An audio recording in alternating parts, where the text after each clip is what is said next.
All right, so we just finished a couple weeks camping in this trailer over the summer, so I thought I'd make a video just showing my build. So this is what it looks like when the bed is down. It's actually just on an E-Track system, so you can move it and put it away. It also converts into the couch. So we have the E-Track there. So of course we have some storage with some bins on the wall. We have our TV, we've got a smoke alarm in here. We have a little access port that can open up so that we can either run wires through there if we need for the solar panels, or also our AC goes through there.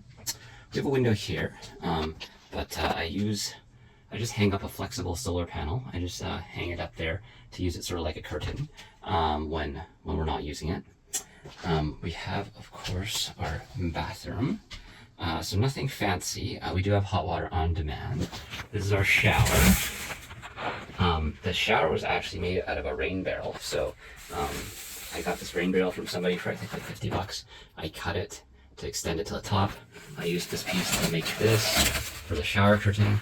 And so yeah, it's obviously watertight because it's a rain barrel. It was pretty cheap to do. So the plumbing for the washrooms all here. I was initially gonna hide it behind the wall, but we didn't have enough time to finish it up. So then we just have kind of one of those separating toilets. We do have, so for these systems, these hot water demand systems, you're not really supposed to use them inside. So what I did is I put it right under our fan. So we have a ceiling fan, and when you extract it out, it basically gets out all the gas. You can't smell anything. And I do have a propane detector, carbon monoxide detector down there. So that was fine. It never tripped or never sensed anything. We just have, some hooks and some storage for stuff here. This is where we have our cooler. It just plugs into here. All our batteries are in here. I'll show the batteries a little bit later. And then we have our MPP solar charge controller. And the kitchen is pretty basic. We have switches for the fan, the water. And then we have the water tank is down here. This is a 30-gallon hot water tank.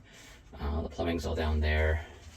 So we got the water pump, and the water access to fill it up is all there. And then up here, we just have some storage. So nothing crazy, just some shelves that I built. And then up the door, we have the blinds. We have the bug nets on the front and the rear. And then so for the battery setup, this is just actually an IKEA cabinet.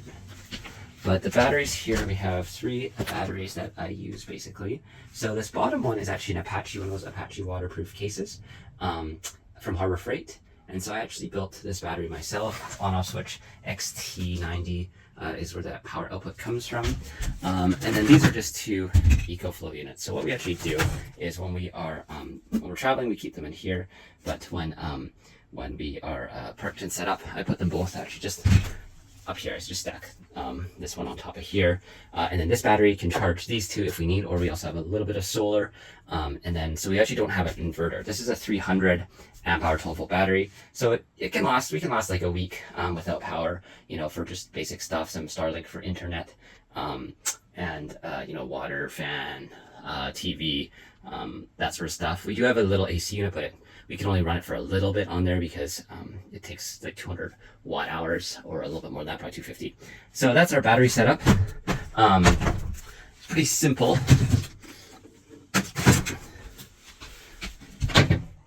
And then, let me just close that. And then we have, this is just our panel for our switches. So we have our inside lights, dimmer switches for each of them. I dim those. And then we have outside lights on either side. So we just have the exterior lights out here. And then we just have the switches for the fan and the hot water. It's just a regular ceiling fan, nothing fancy from Amazon. And we have the lighting, of course. We have 12 of these LED sort of ceiling lights. And that's pretty much it. So one thing I really like about this build is that it has the ramp door. So we can kind of hang out on here sometimes. Eventually I'll kind of try to make it a deck and make it flat, but we just sit on it and put stuff on it as a ramp. But I really enjoy how having this open, we got the bug nets, and then from the bed, you know, depending on where we park, we had a really nice view into Fino where we parked, and we were overlooking the beach and the water, and it's just really nice to hang out in the back here and be able to see all that. So I really like that. This is our sleeping on the top. On the bottom as well, actually, we just put a small mattress, so you can sleep 4 people. There's just the 3 of us, so we just put a small mattress on there for the bottom. But it's actually quite cozy down there. You can't sit all the way up, but it is pretty nice. So this is what the sleeping platform looks like. I'm actually pretty happy with the way it turned out. It's in actually 3 pieces. So this is one solid board here, and these ones I actually put a hinge on here. So there's a hinge. So this can actually turn into a couch. I'm gonna turn this off and set it up because it's hard. You can't really do it with one hand. It does take about 2 or 3 minutes to do it. It's not bad, but I'll set it up and then I'll show you what it looks like. So this is how it's set up when it's in couch/table mode. Basically, that board, I put a hinge in there so it folds. There's a little support on the wall that it rests on, and I have a little track that it sits in to keep it from moving. And then we just flip the mattress like that, and so that we're able to sit on it. And then, so obviously this is a little bit annoying because you have to step over this, but this is how it is when we are, have it with the table, which is how we usually like it, because we, you can put stuff up here, and there's obviously quite a bit more space with it. But sometimes we don't like to have to deal with these, so I put the posts away in the corner, and then this one can go underneath here, which I'll show in a second. But yeah, so it's pretty functional. It takes a little bit of effort, obviously, to set up. It's not as smooth as some of the other setups you've seen, but I think it's the simplest and most effective and cost-effective as well one that you can do. I was thinking of doing one of the ones, where you lift the ceiling up, lift the bed up into the ceiling, but we just didn't have enough height here. So this kind of was the best way to have, a sort of a bunk bed situation that's pretty easy to do, and works actually quite well. And then this is how it looks with the table removed, and just the 2x4s go to the corner, and the extra board just goes under the mattress or the couch there. So yeah, works pretty well. One other feature that I did to simplify the plumbing is actually the drain for this sink goes along here, and it actually goes directly into the shower. So that way, when you're running the water, you just put a hole in the side, and it just comes through there. So that's all there is to it. And then the drain goes to our drink water tank outside, which I'll also show. One of the more useful things actually that I did was use an extra little piece of flooring, and we made just a little shoe rack here. So that was actually quite a useful little thing that we did. And then this, for a little bit of privacy, we have the sliding door to the bathroom. So this is what the trailer looks like when we have it in our traveling mode. So it has the ramp, so we can load some bikes and other stuff onto it. So we have all the mattress and the boards for the bed/couch folded away, and then we've got all the 2x4s for the bed and our bug screen tied up. And then for a cabinet here, I just designed these, 3D printed these. These just keep the doors in place. So one of the other features we have is we bring a portable AC unit with us. This is a small one from Vevor. It's not amazing. It just cools it down a little bit, so it's only good for like nighttime to get it comfortable for sleeping. So it's not going to work, to cool down the whole trailer during the day. But we have this little hose here, and we just set it up next to our bed, and then it goes through this little panel to the outside. So that's how we blow out the hot air. And the other thing we do is we have some hooks installed on the ceiling here.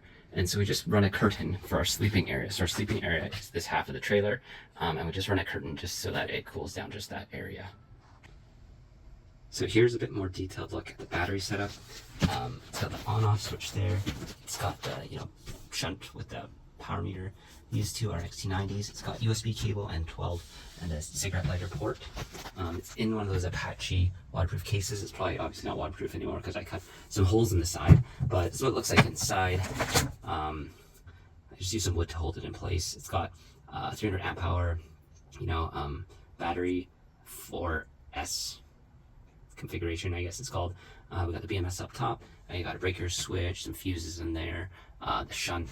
And then this is actually the charger. I just made a little spot to store the charger. You can pull it out there when you need to for the 12-volt charger, and it's a 35 amp hour charger. So, I mean, it's not super fast, but it charges it fast enough. And then this is the electrical setup here. So this is just the other side of these switches and the dimmer there. We got our fuse box, and then we got our shore power. So there's only 2 outlets, so it's just 2 breakers. They're both GFCI outlets. Since they're cheap, I'm not sure if it's better, but I'm sure it doesn't hurt. So I have one in the kitchen there, and the other one is just for kind of entertainment there. And then I just have a power bar if I need more outlets. So pretty simple setup.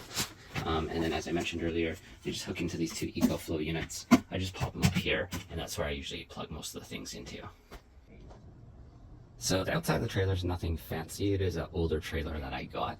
We have exterior lighting. There is a little chimney there by the previous owner. Right now it is not, there's no hole in our ceiling for it, but we will probably try to put a Dickinson propane heater in there later. We have our water filling here. We have our shore power here, and then we just have 2 sets of outlets inside, one in the kitchen and one in the kind of TV area. So the front of the trailer we have our propane, dual propane tank. Spare tire is mounted on the front. This is our gray water tank, so we just use one of these Camco, I think they're Rhino or something, portable ones, and yeah, it seems to work okay so far. I might put one on the bottom, a second set of gray water tanks on the bottom, maybe for the future, just in case we need to kind of carry it with us. But for now, the campsites we're staying at, it's fine. So it just comes out of here. The water just comes directly out of here into the gray water tank, so we just hook that up. And then we have our window. We also do carry extra solar panel with us too. So we have a flexible one and just a regular 100-watt solar panel. And then going on to the back, we have our ramp, which eventually I'd like to make into a deck. So first this put up there so that can be flat. And then we have our cover bug screens. So yeah, and then we got a backup camera on there, which actually helps quite a bit when trying to get this thing parked. As promised, here is the detailed budget for this project.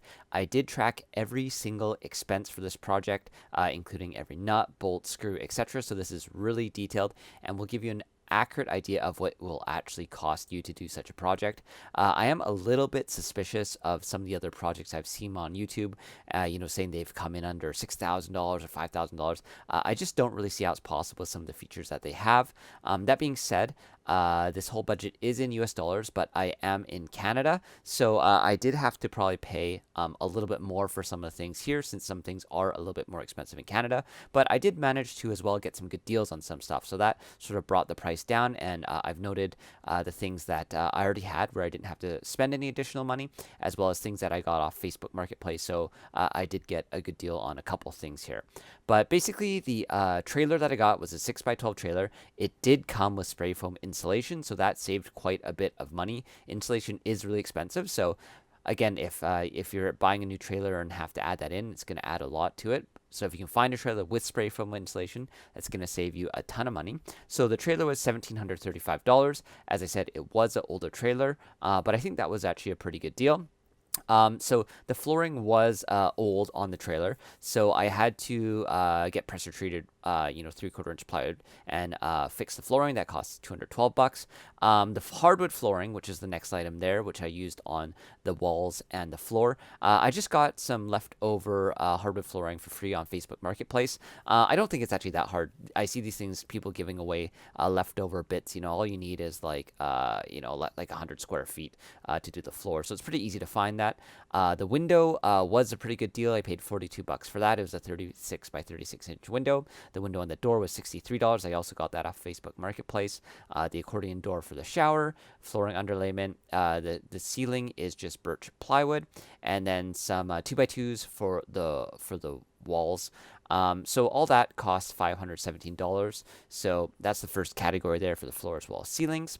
The electrical was fairly expensive. I built my own DIY battery. So I did it for a couple reasons. One, it was a little bit cheaper at the time. Two, I wanted to kind of learn and, kind of figure out how to do it myself, so I enjoyed that process. The other reason why is I like the carrying factor, so I built it into that case with wheels, so I can move it around more easily.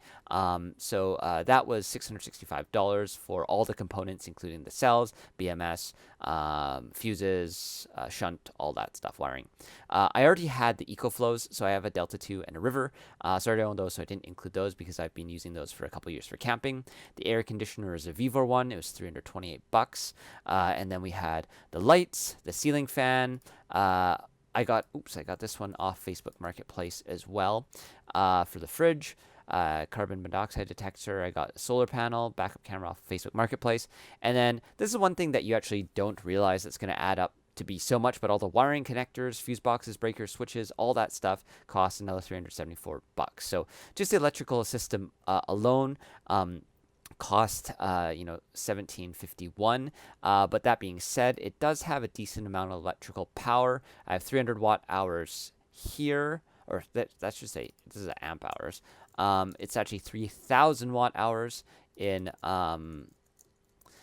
amp hours. It's about 3,000 watt hours, and then these two together are about another 1,700. So in total, just under 5,000 watt hours, which is not bad. Living area. So this is for the E-track and the brackets and some hinges. I used 5/8 plywood birch that's kind of finished. I forgot what it's called. These I actually didn't need to spend that much money. I could just use cheapo 2x4s, but I got some nice pine ones, so this is probably a little bit excessive. I got the TV stand, which is that big cabinet off Facebook Marketplace. I got a wall-mounted TV, really cheap off Facebook Marketplace. And then the mattress, we already own both of them from camping. So the living area, the build cost is actually not too bad, $389. And then into the kind of water system and kitchen bathroom. So the toilet was the most expensive thing, separating toilet. There's all sorts of options for those. The one that we got was $233, works pretty good. The next most expensive thing was the gray water tank, followed by the freshwater tank. And then we got the hot water on demand heater off Facebook, so I got a good deal on that. As I said, the rain barrel, it was 50 Canadian, so about 35 US. And I just got that off Facebook Marketplace. We got the 12-volt water pump, the sink I got a good deal on, and then faucet and all the other stuff. So again, with the water system, all of these supporting stuff actually adds up. Like you need a ton of different adapters and fittings. This includes the tools to do the PEX, so the PEX lining, the different hoses, so the water hose. There's a lot of stuff, and this is actually probably was, I would say, the most time-consuming part of the build. Is just figuring out how to connect all these different systems together, like connecting the hot water, on demand system to all the other stuff. And then there's, various shutoff valves and all sorts of stuff. And then lastly, this is a bunch of assorted stuff. So this is all the screws, nuts, bolts, paint, caulking, the Sikaflex, all that cost us $352. So grand total is $5,463. I don't really see how you could do it for much cheaper than that, so I'd be kind of suspicious if you see budgets coming in much under that, unless they have, obviously a lot less features. But I think we did a pretty good job with this project. We were very comfortable. We lived in it for 3 weeks over the summer. Has pretty much everything I need, but it's not, excessive. And I think the best part about this project too is that, we got to get a hands-on project, but I can also use the cargo trailer as an actual trailer. So when we are not using it for camping, everything tucks away pretty nicely. And aside from that cabinet on the side, we can, store a bunch of stuff in it and move stuff around. So ask me if you have any questions about this. I'd be happy to share more details on any parts of the trailer. And please like and subscribe.